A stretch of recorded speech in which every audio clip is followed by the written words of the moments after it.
Welcome to Bridged by Words, the podcast where aspiring leaders connect with experienced politicians, gaining insights and inspiration for their own political journeys. That's the intro bit. Today I am fortunate enough to be here with Chris Miles, Councillor for Box Hill. Box Forest. Box Forest. Yeah. Chris Miles, the Councillor for Box Forest in the Merri-bek City Council. I know I did just butchered the introduction, but how would you best introduce yourself in your own words? A normal person with a lot of layers. I guess that's the way I would explain myself. Okay. But I don't think there's much. I can see myself just as a very normal person, but I have my own ideas, my own opinions. I generally don't follow stereotypes of myself. I mean, I'm a tradie, but I'm a vegan. You know, That's why there's paint on you. Yeah, exactly. I've come from work. Yeah.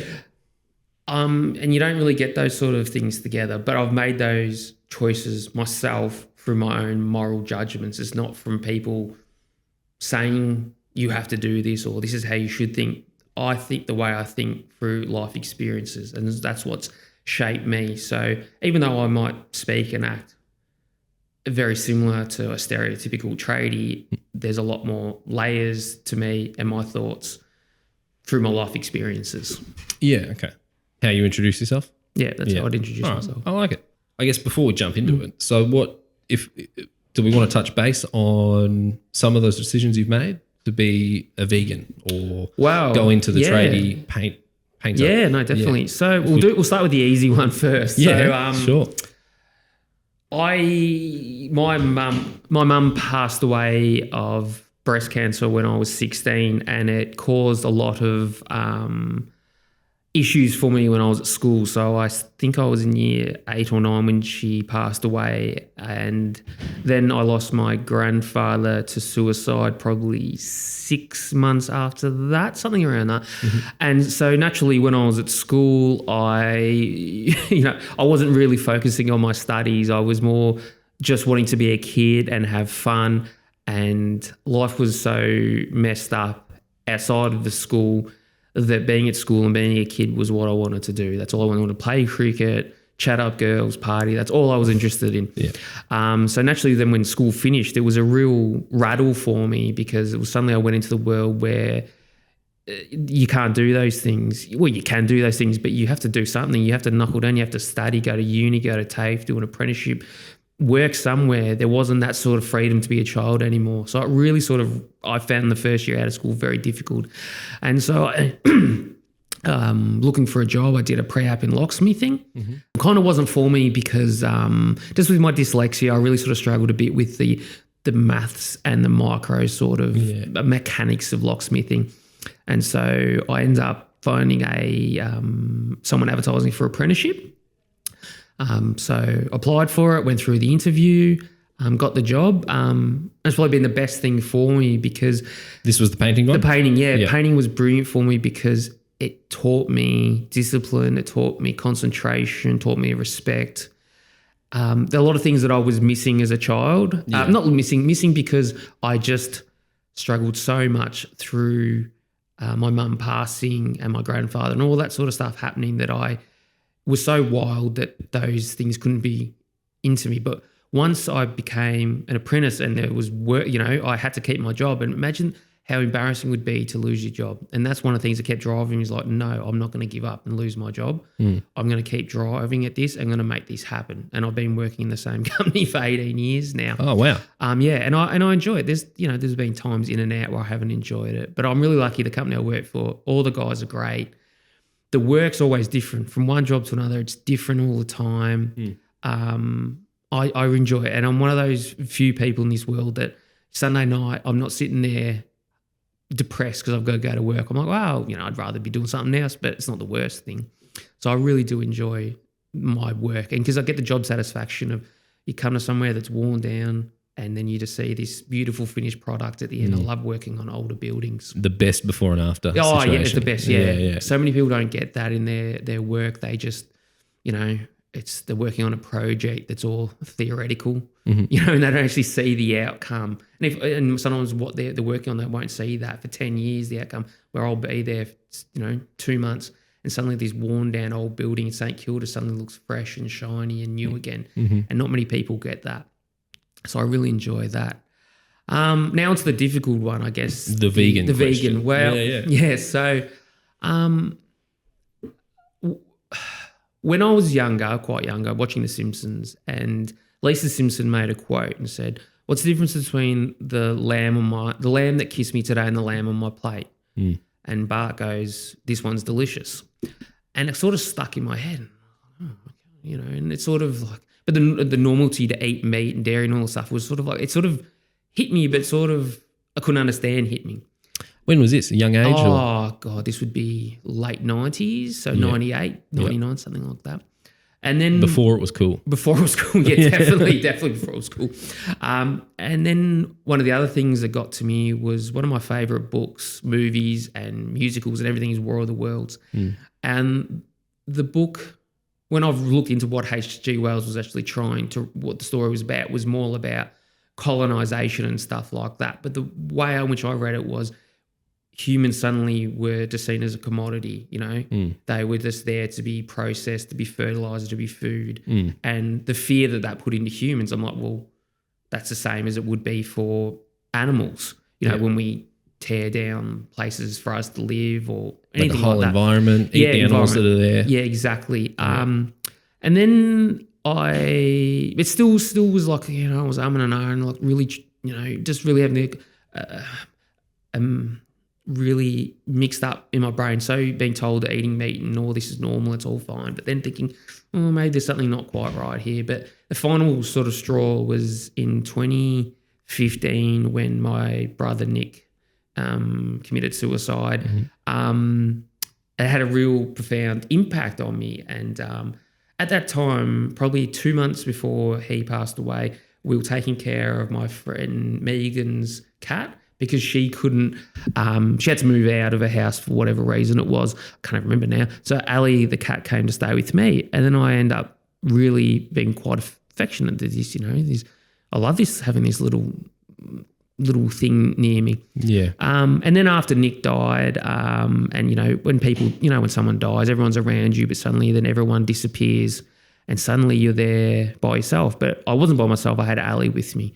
And that really helped support me through the grieving process. Yeah, a companion for that grieving and mourning process. Exactly. Yeah. And then there was one day, and so months went by and stuff like that after Nick died, and there was a burn inside me, and it was just this drive, but the drive was where I didn't know where it had to go, what it was trying to do. I couldn't explain to you, but it was a burn. Chris, you got to do something, but I didn't know what that was. And one day I was at work and there was just a cat walking by, and this guy I used to work with, we had a pressure. I said, I'll squirt the cat. In my head, I thought, if you do that, you'll be eating tomorrow's lunch through a straw. I didn't say it as violently to him. I said, no, don't do that. But I was really cross, and then realised that was what it was that I wanted to defend and help those who don't have a voice or who are smaller and don't have the power to protect themselves. Yeah. So I couldn't then see the difference between Ali, my cat, and a cow or a sheep or a horse or anything like that. To me, they were all a consciousness and they all deserve to be protected. So hence that's why now I'm a vegan. Beautiful. What's the, I guess I'm cheating here. What's all right. How do you have like really nice vegan meals, I guess, for lunch? Because you're a tradie, right? Yeah. I'm in the same boat. So it's like you don't always have access to a microwave. And I love stir-fry tofu. Yeah. Okay. I could eat that every day, every night. I've found this way that Coles has this sort of marinated tofu, and I sort of cut it up and I mix it up. I like the Japanese one. Yeah, I have I can't remember which one I have. One of them, but I cut it up, stir fry it into some noodles and on some rice with some vegetables, and there's something about it. It must be the umami flavour or something like that. Yeah. I just love it and I could eat it, and I find that quite easy to eat that. But the options now are so much easier than when I started being vegan. Say if I'm like struggling, like, I forgot lunch, I'll just go to sushi and get some, tofu, this, or, there's so many different, even Hungry Jack's has got like a, vegan stuff. So it does make it a lot easier now. And like even, you just get a soy or an almond milk are easier to get. A lot more normalised. It's so much normalised now that people don't bat an eyelid. Some people do when I say I'm a tradie. I'm a fan. They go, oh, like why? And I'm like, I really don't want to have to go through the whole story of my brother dying and stuff like that. Yeah. I just say it's a moral choice that I've made. You can send them this link now. Yeah, exactly. Yeah, I'll send them the link. Yeah, because some people just aren't ready for that sort of deep conversation. Yeah. We've already touched on it, but before you entered into the councillor position, what was life like beforehand? And was this always the plan? Well, when I was younger, I always grew up in a family that politics were always very, very interested in politics. It'd always be discussed. I grew up watching Yes Minister and Yes Prime Minister with my grandfather and my dad, and I'd watch election results come in with my grandfather and stuff like that. So politics was always really, really something I was interested in. Mm-hmm. But I thought that politics for other people, like for better people than me, like not people with double masters in something. Yeah. So I thought I can't do that, and then but I always wanted to, but how? It came up into I can't remember exactly what election it was, but it was the one where they had. I've always been a Labor voter. So it was with the Julia Gillard, Kevin Rudd, Julia Gillard, and I was just really cross with the way it all panned out. The 2012? 2012, 2013, something like that, yeah. And I was going to put Labor second, but I was really disappointed with how the whole thing had played out. So, and I was looking at the House of Representatives voting and I saw Animal Justice Party, and I'm like, all right, so I'll put them number one and then went through there. So I'd always sort of kept my eye on Animal Justice Party, and I was like, and then after Nick died, I was listening to ABC, and they had an interview from someone from Animal Justice Party was there, and they were talking about someone who'd been poisoning eagles and stuff like that, and I was like, bloody hell, look, might as well put my money where my mouth is. I'm gonna, join them, and put at least whatever, see what happens. So I joined up, and I sent the lady who's like the regional manager for Northern Metro. That's how the Animal Justice Party breaks up. They have like Northern Metro, Southern Metro. It's basically based on the Victorian Upper House. Yep. So I sent her a message saying, sorry, I can't make the first meeting. I'm really interested. And do you, but I'm really interested. And she wrote back saying, yeah, no worries. Are you interested in being a candidate? Because this was just really close to the state election, 2018. And I was like, So I thought about it for 24 hours and stuff like that, and I was like, I like being centre of attention, and what's the worst thing I can do is I can stuff it up. So who cares, And I was like, yeah, all right, I'll do it. So being a tradie, I sort of looked at the different seats around here because I knew Broadmeadows where I live is a very safe seat, and I was looking on the sports bet because they had all the different seats, and Brunswick actually had odds for Animal Justice to win Brunswick. So I was like, and I knew it was going to be a marginal seat. So I'm like, I'll run there. I'll go and run down there. And so I went through the interview process that they did. It was actually quite sort of intense. Like, a lot of This was the state? Yeah, state for Animal Justice Party. A lot of questions. You have to be vegan to run for Animal Justice Party or be an office bearer. You can be just a member, you don't have to be, but to be in any of those positions, you have to be, which is all right, I was. But they were asking questions about why you are, this, that, and the other, because I think they want to weed out people who are just, in it for what they can get out of it, stuff like that. So I basically told a similar story to what I told you. And so then I got endorsed for Brunswick, and it was the first time Tim Reid won. So it was 2018, it was the first year Tim Reid won. So I spent a lot of time talking to him, talking to Cindy O'Connor, who was a Labor candidate, and some of the other candidates there as well. And it sort of it shocked me that they were normal people, that they weren't some sort of magical mystery people. They were just normal people.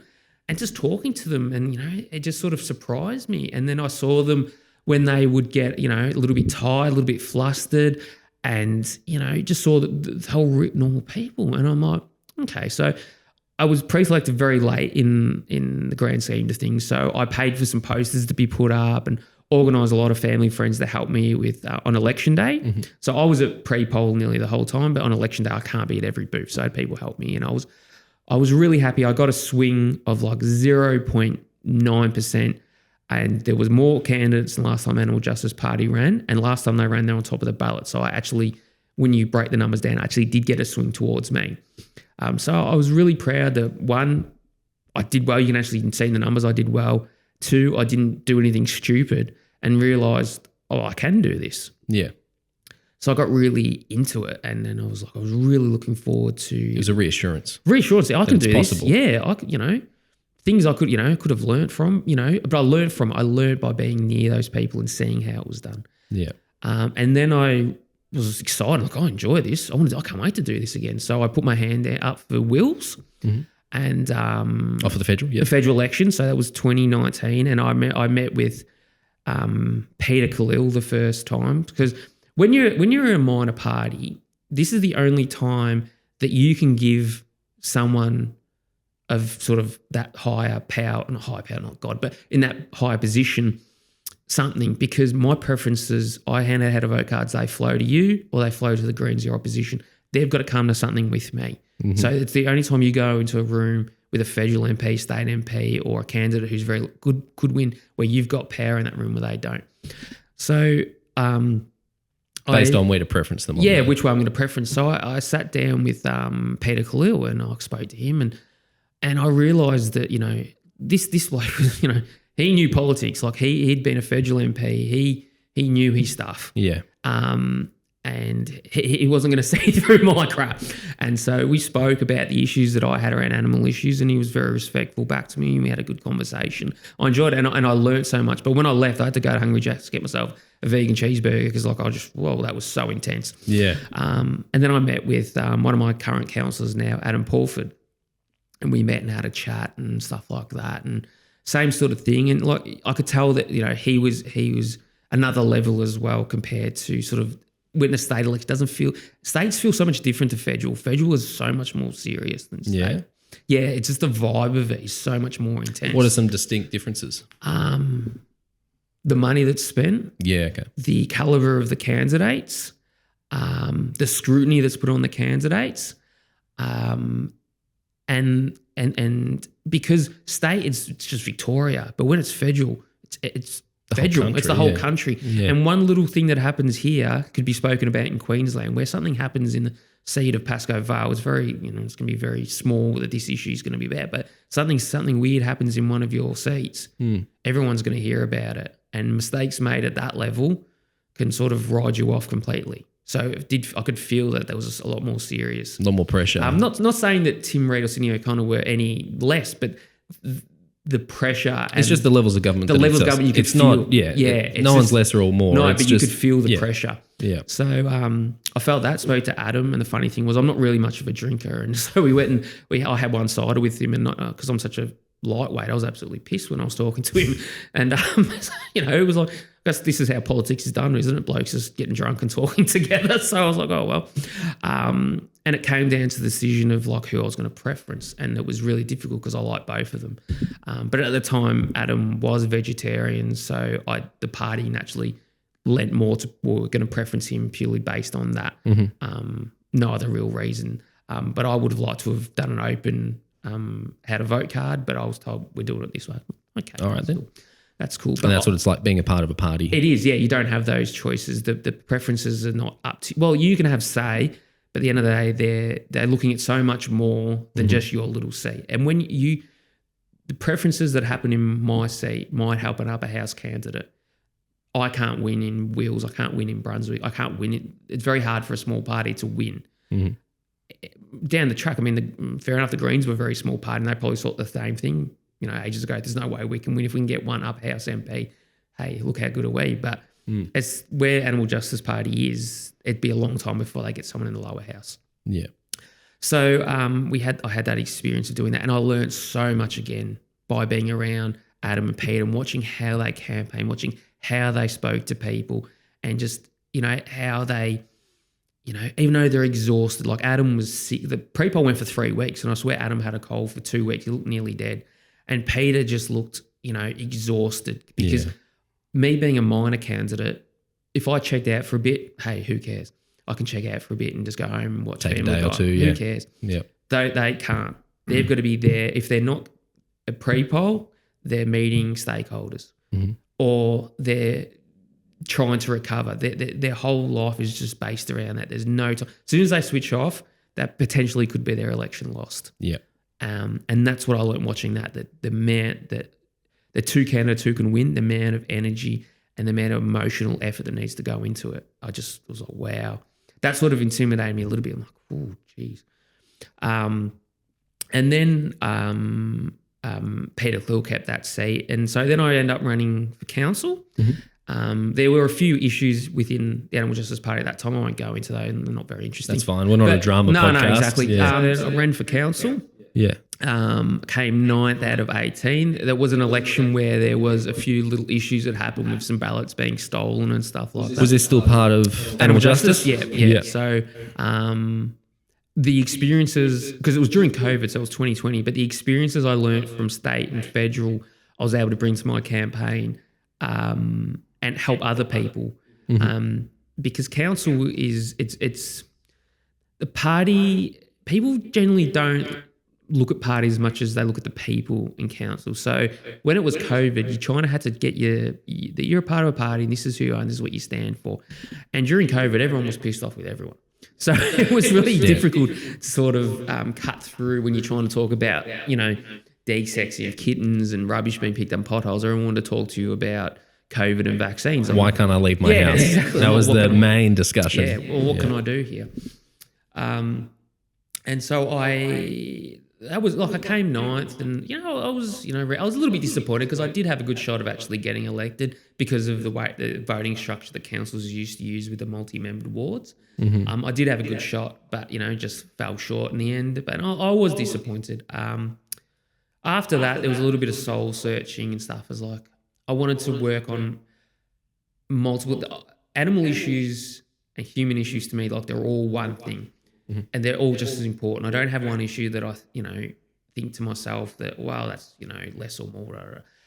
So I thought I'd like to be in a party where there's more scope of policy and more room to work on, whether it be workers' safety, mental health, all these sort of things. The Animal Justice Party had, prior to that, made a decision at their state conference not to do policy that wasn't animal related. And I was a bit disappointed in that. It was a bit restricted. In, what I could talk about. And people would come up to me and say, I want to vote for you, but what's the party's policy on refugees or on this or that? I'm like, so you're just there making it off the top of your head. There is no policy. Yeah. And people, you could sort of see that they could tell that even though I'm pretty quick on my feet to say stuff, I could tell that it wasn't really nailed down. There was nowhere I could send them and show them, hey, look at this. This is our policy. And people are like, I want to vote for you, but I can't because I want to know what your positions are on this. So I end up thinking, okay, all right, I think I need to go somewhere where there's more scope of work. So I looked. Because just on that, because it does sound limiting. It is very limiting. As a part, and it's kind of almost accepting a fact that, all right, I'm going to be a minor party and that's what we're going to do. That's all we're going to do. And people, and my concern is people who will then want to vote for you, they want to know where you stand on other stuff because... just for an example, because that could elevate them. It could, like abortion. AJP maybe it's a party that's very pro-life, and some people could be thinking, well, they're very pro-life, maybe pro-life animals, pro-life everything. Yeah. Where if there's nothing written down, people will be sitting there thinking, I want to vote for them, I want to do this, but maybe they are anti-abortion. I don't know. Yeah. And if it's not written anywhere, they're just making assumptions. Yeah. And when there's assumptions, people are less likely to vote for something they don't know the definitive of where you stand. So, and I understand that because I look at parties and they've got one in their name, like, I'm not criticising them, but like legalised cannabis. But okay, well, you've got this, but what about that? What about this? And it sort of limits what people would vote for you because they don't know where you stand on everything. So I had a bit of time thinking, and I was thinking, I wasn't going to, sorry to all the Liberal listeners out there, but I wasn't going to join the Liberal Party. But I looked at Greens and I looked at Labor and I was and ahhing. Times I might go Greens or I might go Labor. And no criticism to the Greens, but I felt within the Labor Party I could be me. Yeah. I felt more I could be this vegan tradie, motorsport, golf, darts, monarchist. I could be me and I'd be accepted for me. Because when I went to branch meet, when I saw people handing out how to vote cards for the Labor Party, it was just the biggest group of different people. No one was alike. You had people from the LGBTIQ plus community there. You had religious people there. You had This was for Labor? Labor, yeah. You had everything you could imagine. Yeah. And remember the first branch meeting I went to for Labor once I signed up, and it was just this big multicultural ball of just different people. And I thought, well, this is where I felt more comfortable because I can be me, because we're all different here.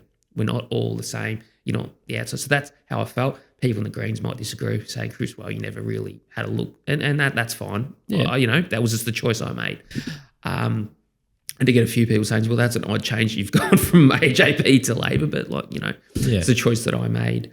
And then I was heavily involved with Peter Khalil's campaign in 2020, learned so much from actually being in the tent and seeing how you run a campaign and what you need to do and where you need to focus. How to build the sausage. Yeah, how the sausage is made. Vegan sausage. Vegan sausage. Yeah. And I learned how you do this, how things are done. And then I heavily involved in his campaign. Then I was heavily involved with Kathleen Matthew Ward's campaign. Learned so much being in her campaign as well, how you took, because the seat of Broadmeadows has a very Anglo, but then also very multicultural. It's a bit different to Wills, and the way in which you communicate to, say, the Nepalese community, or, you go to a bowls club, the way in which you act and talk has to be different, because what they expect and how they expect politics to be is different. And that was a big thing I learned when I was involved in the Broadmeadows campaign, was you can't treat everyone the same, because people aren't all the same. Yeah. And so did that. Then I pushed for pre-selection for council. I got that. That wasn't easy, but I got there. What were some of those challenges there? Because the Labor Party don't always endorse council. This is on the public record, so I'm not saying anything out of school, but they don't always pre-select. In council, sometimes they will have independent Labor, where people who the party hasn't endorsed, there'll be people who they're Labor members, but they're not endorsed by the party. A few of us I thought, well, I'm a part of this party. I want to either win or lose being the party I'm a part of.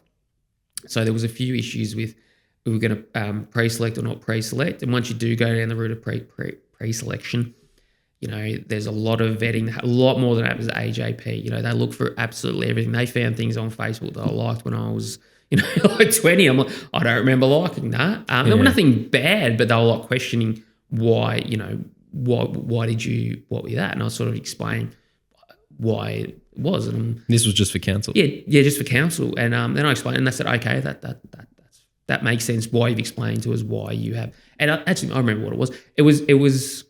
It was more like it was the Conservatives in the UK or something like that, and it was. I said I only liked it because I was wanting to see what was actually going on over there from both sides and stuff like that. My understanding of I like to hear from both sides. I don't like to be an echo chamber of my own ideas. So I did like a few, conservative parties in other countries purely to hear what they were saying, out of curiosity. So that's why I was following that everything was fine. So there was going for that and waiting through the vetting process, because when it's a major party, they don't just give anyone a badge. So I had to wait and wait. Then when finally I got the green light, then I was off door knocking really hard. Door knocked probably 60-70% of the ward by myself, because council, there's no point anyone else doing it for you. Council's so local, you've got to do it. So I did that. And then results went my way, and now I'm here. Voila. That was the recent one? No, the one before. The recent one. Yeah, the recent one. So, before you even entered the council arena, I guess, you sort of went up high and had a go at the top. Yeah. And then learnt a lot of lessons to bring back down. Yeah. Oh, definitely. Any major lessons that you learnt from trying to run for state or federal that you brought and applied for council? I think the big one is... Because you did say it's like different voices for different folks sort of thing. Yeah. The big thing I learnt was not to... You can make mistakes. I remember one time, I'm sure Peter won't be upset at me saying this, but it was pre-poll one day, and someone came up to me when I was Animal Justice Party and said, I'd rather vote for a dog, meaning like a physical dog, than one of these people, because he was talking to me. But Peter overheard him and thought he said one of these vlogs. And Peter got a bit upset with him. Not angry or anything. He was like, well, you know. Just like, hey, mate, what do you mean by that? Yeah, what did you mean? Like, and he was, and I saw that you're human, you know? Yeah. And you can make mistakes and not to be so hard. And that's a big thing that I brought back is even though you see how serious this all is, the people still make mistakes. So when I did come down to council, when I did make mistakes in door knocks, what I said to people or not doing things, not putting enough effort into other things, I realised I'm only human. And that was a big thing that I brought down, that you can make mistakes, but as long as they're, you know, you can't go around, you know, calling, you know, effing and jeffing people, but, you know, you mightn't have answered the question as well as you could and not beating yourself up. You go to the next door and you're ready to go for that. And definitely that. And a big thing was, it was listening to people. People do not want politicians coming to them and talking at them for 10 minutes. People didn't want to hear my stories. They didn't want to hear they just wanted me to understand what they were going through. Yeah. So to be heard. To be heard. So I would stand, if someone wanted to talk to me for 10 minutes about what they're going through, I would listen. Yeah. And that's what I learned. I didn't need to go there and get my 2 cents out and think, well, if I haven't said this, this, and this, and this, it was a waste. It wasn't, because I would spend 10 minutes talking to someone and they would tell me how they feel. And then I'd finally have like maybe 1 minute to talk about what I would try and do to try and help those issues. And people appreciated that. And I think if I hadn't have spent that time with state or federal and watching their campaigns, I think I would have gone there and say, I've got to get my stuff in. If I don't get my stuff in and be sort of tell them, you know, point at things, look at this, yeah, you know, that things would be lost. So I did learn that's definitely something that people want to be listened to, not spoken at. Valuable lesson. Many people have a defining issue that drives them. What was yours? What would stand out as the biggest? The only reason I'm here and been involved in politics, I said, that is I want, if the world could be slightly better than when I came into it, then it's all worthwhile. You know, if my actions on council can prevent someone from taking their own life or help someone, you know, struggling for food, or someone who's just, you know, just people generally struggling or they need help, or helping starting a business, you know, that then employs people and then gives those people an opportunity. That's what drives me. I want to make the world better. I'm not in it for, you know, I get cross when I see politicians who are in it for power's sake. Self-interest. Yeah. I really only care about the people who need help. You know, I'm not in, the people who are doing fine, you know, they take care of themselves, they're okay. But when I see a kitten that's out by itself, or it's, you know, like an older person who's like, you know, I can't afford my rates, what am I going to do? They're the people. And that's what drives me, is thinking that if I can make a difference to those people, then it's all worthwhile. Having the compassion for the community. That's, I guess. Yeah. In any shape or form. Any shape, yeah. That's exactly. the driving factor. That's the defining issue. Definitely. It's being there for people. Yeah. Like that's what politics should be for. Leave it better than when you found it. Exactly. Yeah. Exactly. Yeah. I said that before. It's like government. I think the reason government should exist is to improve the community, improve the lives of the people who are there. Yeah. Otherwise, let's just go anarchy. Exactly. Unless we're there to take care of people, then what's the point? Was there a mentor or a guiding figure that really helped you in the early stages? Myself, I think. No, that sounds your own mentor. Yeah. No. I'm trying to sound like a wanker. But sorry, edit that you're part right. out. But it's in the world of politics, it is really easy to lose confidence in yourself and the ability to do things. And unless you're willing to fight for those spots, you're not going to get there. So unless I had confidence that I could do it and there's a reason I should be there, then I wouldn't be here. To stay true to your values. True to my values and stuff like that. I mean, I had people, you know, I had supporters. Like, look, you know, it's probably unfair. I did have supporters like Peter and Kathleen and even, you know, people in the Greens when I was in Animal Justice Party who helped me. But the only person who drove me and I felt was the burn within inside myself. Yeah. Well, I could have easily walked away. No one would have grabbed me and said, no, come back. You're good at this. Yeah. No one would have done that. And I needed to have confidence in myself. And I know it's probably easy for me to say that because a lot of people probably don't have that. But I think it's so important that people, if they're looking at getting into politics, realise the worst thing that can happen is you stuff it up. But who cares? Like if you've gone into it, you've tried everything your best, but it hasn't worked out for you because you've said the wrong thing. You haven't done enough thought, but you've made the mistake. It's your fault. Then hey, who cares? That's the worst thing that can happen. Nothing bad can happen from you being involved in politics. Yeah, as long as you stay true to your values and everything. And get the because when I was talking to Tim, he was telling me about a pamphlet and there was a spelling mistake and he was beating himself up about it. They sent out thousands of these pamphlets. Only one person was criticized the spelling mistake, and he still got voted in. Yeah, and it's as long as you stay clear and true to your values. Yeah, exactly. Like that sort of thing. Like there's been some votes that have happened at council recently, and within the chamber, it's felt like it's the whole world watching me. You know, the United Nations are watching the feed and everything like that, the stress that felt on me. But as soon as I walked out, I realised, not many people actually care. And the people who do care, they've already made their mind up whether they'd vote for me or not. Yeah. So as soon as I realised that, the pressure sort of came off me that, you know, people do care about things, but only really when it affects them. So some sort of things happen at council and it feels huge, but it's not many people are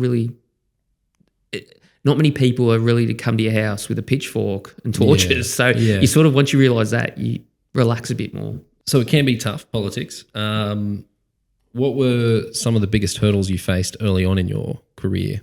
I guess I've never had a job where public speaking was something that I had to do. Mm-hmm. I'm sure online there's a video of my very first public speaking experience when I did it for the federal election. There was like a climate action public speaking, candidate forum. And I didn't know how to prepare for it because I'd never done it. And so I just didn't know how to do it. How do you prepare? What do you do? How do you do it? So I just got up there and just started talking and I spoke out of the nonsense. And the thing was, I felt really, you know, like same as what you said, Tim felt really bad. But I'm like, hey, it's the worst thing I could do was stuff it up. I stuffed it up, but I'm going to learn from that. And when you're in no one cares. If I was a Green or Labor, that would be all over the Herald Sun. Because I was in a smaller party, it gave me that opportunity to make those mistakes. But definitely the public speaking. But now, as I've got more experience in it, it's felt a lot easier to talk because you can just, you say so many speeches sometimes, you can just recycle them and change some of the words. So you're not there trying to build the wheel. The wheel's already there in your head and you just sort of shape it to whatever the conversation is. Kind of relates to the different voice, essentially, for different parts of the community. Exactly. But as long as that the message is the same, or the meaning behind it's there. Yeah, and it's just delivery that's different. Exactly. And I think one of the other big issues is that there is not many people like me in politics. So some people what's this dyslexic tradie doing this? And it's, I think the only thing I had going for me was because I'm a white heterosexual man, I got away with it, where I saw the way in which, you know, women or people from LGBTQIA community were treated are so different, where I had this little bit of an issue, but people kind of went, but then they sort of, okay, whatever. But I saw that, like, thank God, that I've got that white privilege, I can do whatever I want. But so you're benefiting. You're using it to benefit the community. I benefited from it, and exactly. You use it to benefit the community. Exactly. But I, sometimes like I'd wear tradie like I am now to things because I don't have time to get changed. And someone said to me, you look homeless. I'm like, well, I'm a tradie. I'm in the Labor Party. Maybe this is how we generally dress. It's not a really formal thing. Staying true to original Labor values. Yeah, who we are. Yeah, exactly. Yeah. So they're definitely the things that I've found. Yeah, the challenges in politics. Yeah, it's definitely the identity. It's definitely to anyone who's listened to this. It's. I never saw homophobia, racism, sexism, ageism. I didn't see any of that till I got involved in politics, and it really upset me to see that you think Australia is so progressive and accepting of everyone, but as soon as politics gets involved, like some AJP, one of the candidates, she said that blokes would come up to her and say, "Oh, you think you can do this job better than a man, do you?" and, you know, and Adam. Other politicians? Other men, you know, yeah. men. And, you know, and the way that Adam Pawford was treated during the federal campaign about his sexuality being brought up. It's like, what the hell has this got to do with politics? Yeah. And I hope that the next generation that we've got now coming through sees through that stuff, that they don't judge people from what's in their pants or who they sleep with or whether they can walk or not. We don't look at that crap anymore because it doesn't mean anything. Yeah. Well, it does mean something, but it doesn't mean whether you can do the job of being involved in politics or not. It has nothing to do with it. It's not a roadblock for people. No, it should, and the more people who get involved who are not white men, the better politics will be, because people will see more of it and they'll be like, you know, it's a bit more diverse and representative of the multicultural country we live in. Yeah. I like that sentiment there, because I went and sat in one of the council meetings and they were talking about a crosswalk, the rainbow crosswalk, and I don't know, it struck a chord with me, and the way you voiced your opinion on it, it was a nice and short and sweet sentiment where it was, if the importance of this crosswalk in the community, the rainbow crosswalk is, you know, maybe a kid doesn't feel welcome at school or at home or whatever, but they can feel welcome in the community as a whole when they walk and see the rainbow. Exactly. That the thing that's always sort of hit me around those the issues of, like, you know, the LGBT community have is that when you're straight, you never have to come out and seek acceptance from your family, friends, work colleague, anything. You just, well, that's it. But when you're from that community, you have to, it just seems like there's more hoops to jump through. So many hoops, and you need to say to people, you know, this is who I am, do you still love me? And that sort of always hit a chord with me. And the kids should be able to be whoever the hell they are, and feel comfortable with who they are. And we're not right at that at the moment within society, but I think we are going to get there. And I think that by younger people seeing these things, that they're not weird. There's nothing wrong with them. They're normal, and you're great. And look, you know, that you're loved, because it gets back to mental health. That if we can paint that there, and one kid doesn't kill themselves because of who they are, then it's worth it. And that's really why I really support it, was because I do not want any child to take their life based on who they love. That's just stupid when you think about it. You think we've got beautiful people now who are no longer with us because of who they loved. Yeah. And who they found attractive. Or how they identify, or how, exactly. They're dead. Those beautiful people are dead. And that just, it upsets me and sickens me that we've lost those people. And if we can have that there so that they just get through that hard bit of being a kid, then that is so worth it. Yeah. You know, and as I was saying before, and it's a simple little thing. It is. You know, and that's what drives me. If we can just take care of those minorities within our community. Because I had people say to me, "Oh, why are we doing this? There's only 2% of the community." I'm like, that's the point. That's the point. That's only 2%. Yeah. If anything, that section at Crosswalk is less than 2% of the area of the community. Exactly. And that's what we're going to do, because they are a minority and they have been persecuted forever. Yeah. So it was an easy decision when it came to it. And, you know, I'm so lucky that I have people around me who, as I said in that speech, that originally when I heard it, I just thought, blah, blah, blah, that was nonsense. But then when people explained to me, and I'm like, you know, because I was like, I'd rather see, you know, like a sexual health clinic, something like that to help. But then when it was explained to me, no, that this is why this is important, I'm like, hell, let's go with that. Yeah. That's great. A great way to show your character when I sat in that council meeting. How did your perspective change on politics once you were inside? Once I got into it, I realised that, you know, it's not as, you know, as simple as it looks from the outside. When you're on the outside, you think, well, just do this. Everything should be ready. Everything should be filled just out. Do it. You know, it's so simple. Everything's so simple. But once you got in there, there's so many things that have to be done to make sure that legislation's right and it's done properly. And if you don't do these things properly, you know, the impact you can have on people. And so when you look from the inside, you think, okay, just do this. But the amount of laws you have to change these things it can go to court. It can be huge. There's all those variables to consider. Variables, you got in state, you got the Human Rights Charter of Victoria. There's all these things. You can't just say we're going to do this. It's not like in the US where you got executive orders. There's so many things, and things have to be negotiated through the upper house because of our voting structure. Mm-hmm. The upper house will always have a crossbench.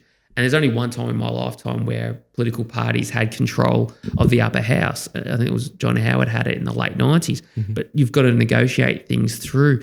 So it's the amount of work that actually goes into it is almost scary. I thought that, being a politician would be just getting there, question time and going rhubarb. It's done. But when you actually see the hard work that goes behind the scenes. Yeah, that is a big perspective change. Mm. What's a lesson you've had to learn the hard way? I guess the lesson I've learned the hard way is that when you're in politics, what you say has a lot of impact, and the way you act has a lot of impact. Because whether you're an independent or whether you're a part of a major party, the way in which you act has the way in which the public looks at politicians. Mm-hmm. So when a politician, does something that they're not supposed to do, it can have bad ramifications on how everyone looks at politics. So there was one time recently where there was a bit of an issue at the state conference, Labor state conference, and there was some pushing and shoving, and that was when I was pushing to be preselected, and someone pushed my brother, so I pushed someone back. It was some protesters, not within the Labor Party, it was protests, and I pushed them back, and then I've realised afterwards, Chris, you're looking to be an endorsed candidate. You don't see, Peter Khalil or throwing haymakers. I'm sure, Tim Reid doesn't go around kung fu kicking people. If you're into that position, you want to be in that position, you need to show some maturity and some respect of the position that you're going through. So once I did that, no one told me off as much as I told myself off, but I learned that if you're going for these positions, you need to be at the right level of respect within all community and events. You can't go around, being drunk and carrying on because you're that position of respect within the community. You need to show that everywhere you go. Yeah. Okay. We're not all Barnaby Joyce. No, we're not. No. Looking at where you stand today, how do you define success in your career? If I only get one term on council, let's say I run again and don't get it, or I don't run, but I can actually drive around Merri-bek and see some positive changes, some things that I've pushed for that I can see in the community. Mm-hmm. That will definitely be it. Some people have said to me, around certain issues, like, why don't you do this? Why don't you say this? Why don't you do that? And it's like, well, on council, it's not state or federal, it's not the Westminster system. We're on it's like a board where I have to work with my colleagues to get them to support things that I want. I need them to work with me. It's not like, there's Labor and, it's someone's in government. It's not like that. Yeah, there's no majority rules. No, there's none of that. So I need to work with my colleagues.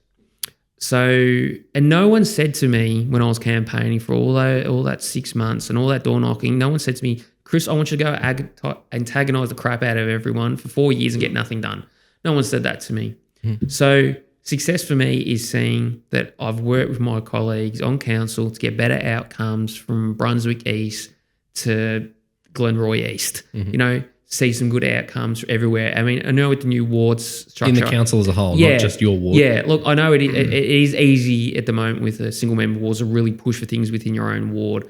And I'm not, I don't discriminate. I don't criticise any other council of doing that because I do it sometimes too. But I really want to see, if I could see something really good in Brunswick East that I was involved in, that's great. And I can say it to people like, this is what we were involved in. So the better outcome, not just for the people of Hadfield and Glenroy East that I represent, for Coburg, for Brunswick East, Brunswick West, Pasco Vale, everywhere. If we can, this term of 4 years, it's you can see some better outcomes from when we started. That's how I gain a success from my time on council. I like it. Yeah, all right. Whether it's a single term or multiple terms, whatever, as long as better outcome. Yeah. Any misconceptions about the role of council that you wish more people understood? Yes, there is. I'm glad you asked that question. Council, I'm one of 11, so I need 6 of us generally to vote on something to get something done. It's very hard for me as an individual to really get big things done. So it's important that people say, why don't you just go do this? I'm like, well, it needs to come to council and 6 people need to vote for it. Hence, I can't go around antagonising everyone for 4 years, because for me to get those things done, I need these other people to work with me. Another thing, people seem to think that a lot of people get confused between who's responsible for what in government. You know, I remember door knocking for Peter and people talk nonstop about council issues. I'd door knock for Kathleen and people would be talking about federal issues, and I'd door knock for council and people talking about federal issues. It's just like, hang on. And so sometimes people contact me on social media and they'll talk to me about, you know, like a drug dealing that's happening or some sort of criminal thing. And I'm like, there's literally nothing I can do apart from I can talk to the state representative who can then speak to the minister's office, who can then speak to the head of police, and that might come down the chain. I can't physically go to the police station and say, you guys need to go and stop this. I just don't have that power. It's the equivalent of me going, if I go saying I'm a councillor and doing it, it makes no difference. Difference. The police officer will just be like, yeah, you have the same voice as the resident doing it. Exactly. As you do the councillor. No different. I have no different. I mean, at least for that situation. That situation, I have very little control over policing, funding for schools, very little, you know, over immigrant, very little. I can advocate, but I don't want to spend my time advocating for things that are outside of my scope of work, because I've also got to work and be a councillor. I've got very little time to do this job because I've got to also work, you know, 9 to 5 job, that I don't want to spend time advocating for stuff that's outside of my field of work on council, where it's a state and federal, where if I want to work on those things, well, Chris, I need to get elected to state or federal. Yeah. So that's definitely a misconception people have, that, you know, race, roads, rubbish, the big thing we can have. I mean, we can do things around social issues like the rainbow crosswalk and things like that around, you know, youth centres and stuff like that we can do. But council is more about providing services and helping, you know, dealing with parking when people aren't parking properly and stuff like that. The local area, yeah. It's, you know, and it is just the local area. Sometimes I get emails from people from, you know, like 2 councils away wanting me to do stuff. I'm like, what you're asking me to do? I can't even do my own council at the drop of a hat, let alone your council. Yeah. So I think that's probably the biggest misconception that people have about our role. Okay. So primary focuses are the triple R's. Yeah. It roads, rubbish, and forgot it. Roads, rubbish. Yeah, the triple R's. For those who want to step into politics, what would be some of the first steps they should take? I've had this conversation with a few people when they've spoken to me about issues around policy and politics. And what I say to people is, if you want to change something in politics and change something in the work, well, on council, state, federal, get involved, join. Even if you don't want to join a political party, you can still run as an independent. You can still advocate towards councillors or MPs. But the best thing you can do is actually be in the tent. And as if you want to run as an independent, get elected, or join a political party, get involved with it. It takes a long time from when you start the process to getting elected. I mean, I started in 2018. I got elected in 2024. It took a long time of me learning and people building up trust to support me. So you might say, I don't necessarily want to do it for 5-6 years, but you need to start now so people start knowing you, because people aren't going to support you within a political party, and the public's not going to support you if you're just some random who comes up out of nowhere, because people need to know you and know the real you. So my best thing I'd say to people wanting to get involved is just get involved as soon as you can. Join the party that aligns best with your values, or be an independent, but be involved. Be present within the community at events or, you know. Yeah, exactly. Yeah, okay. If you could go back to the first moment when you considered even entering, what one piece of advice would you give yourself and why? The bit of advice I'd give to myself was, if I magically time machine myself into that lounge room and I saw myself, I'd say, Chris, you can do this. Don't listen to anyone else who says you can't do it, because you can do it. And the more people who aren't the same as what we see in politics, we need different experiences, and you are of that a different experience. Don't give up. Just keep pushing. and don't listen to when people criticize you, that's fine, but have faith in yourself. Because it's easy to criticize. Very. People have criticized. At the end of the day, I'm like, well, I'm going to push this as hard as I can. And that's the advice I give to myself is never give up. And that's the same as I'd give to anyone else in politics. Don't give up. It's hard to start off with. You might join the ABC party and it doesn't work for you, so you join the CBD party, and or then you run as an independent. From when you start, it's going to be completely different to where you end up. I never thought I would be peer, HEP, then being Labor Council. I never saw that. I was like, I never thought I could do that. So just don't give up. Keep pushing. If you want to make a difference, you've got to be there and not give up when it gets hard. Because I see so many people who, I used to be a member of the Greens, used to be part of the Liberal, and then I'm like, what happened? Like, people didn't listen to me. I'm like, well, if you just turn up the first night, people aren't going to listen to you. Takes time. Presence. So don't give up and just keep pushing at it. Yeah. Thank you very much, Chris Miles. Perfect. You want to say goodbye? Yeah, sorry. Thanks for being on the pod. No, thank you. Thank you for having me. Yeah. And as I said, just the more people who are actually involved in it, the more people who think they shouldn't be. If you don't think you should be involved in politics, you should be involved in politics. Yeah. That's my advice. All right, good. That's how I'll finish it. Beautiful. Thank you. All right. Goodbye. Thank you.